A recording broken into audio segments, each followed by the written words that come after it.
الملك مكية. بسم الله الرحمن الرحيم. تبارك الذي بيده الملك وهو على كل شيء قدير. الذي خلق الموت والحياة ليبلوكم أيكم أحسن عملا وهو العزيز الغفور. الذي خلق 7 سماوات طباقا ما ترى في خلق الرحمن من تفاوت فارجع البصر هل ترى من فطور ثم ارجع البصر كرتين ينقلب إليك البصر خاسئا وهو حسير. ولقد زينا السماء الدنيا بمصابيح وجعلناها رجوما للشياطين وأعتدنا لهم عذاب السعير. وللذين كفروا بربهم عذاب جهنم وبئس المصير. إذا ألقوا فيها سمعوا لها شهيقا وهي تفور تكاد تميز من الغيظ كلما ألقي فيها فوج سألهم خزنتها ألم يأتكم نذير قالوا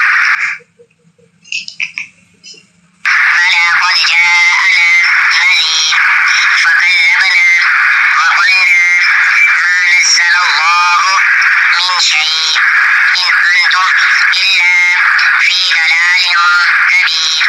وقالوا لو كنا نسمع أو نعقل ما كنا في أصحاب السعير فاعترفوا بذنبهم فسحقا لأصحاب السعير.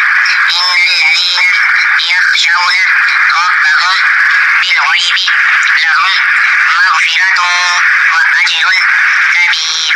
وأسروا قولكم اجهروا به إنه عليم بذات الصدور. ألا يعلم من خلق وهو اللطيف الخبير.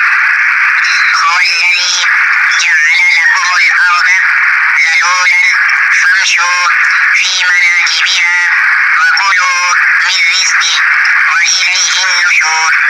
أأمنتم من في السماء أن يخسف بكم الأرض فإذا هي تمور أم أمنتم من في السماء أن يرسل عليكم حاسبا فستعلمون كيف نذير.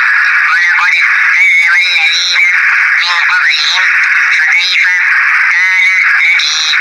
أولم يروا إلى الطير فوقهم صافات ويقبض ما يمسكهن إلا الرحمن إنه بكل شيء بصير. أمن هذا الذي هو جند لكم ينصركم من دون الرحمن إن الكافرون إلا في غرور. أمن هذا الذي يرزقكم إن أمسك رزقه بل لجوا في عتو ونفور. أفمن يمشي مكبا على وجهه أهدى أمن يمشي سويا على صراط مستقيم.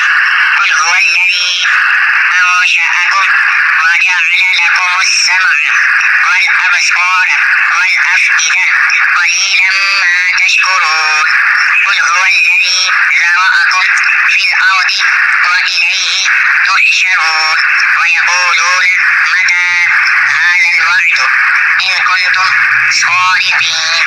قل إنما العلم عند الله وإنما أنا نذير مبين.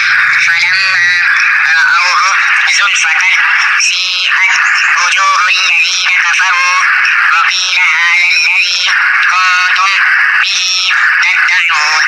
قل أرأيتم إن أهلكني الله ومن معي أو رحمنا فمن يجير الكافرين من عذاب أليم قل هو الرحمن آمنا به وعليه توكلنا فستعلمون من هو في ضلال مبين قل أرأيتم إن أصبح ماؤكم غورا فمن يأتيكم بماء معين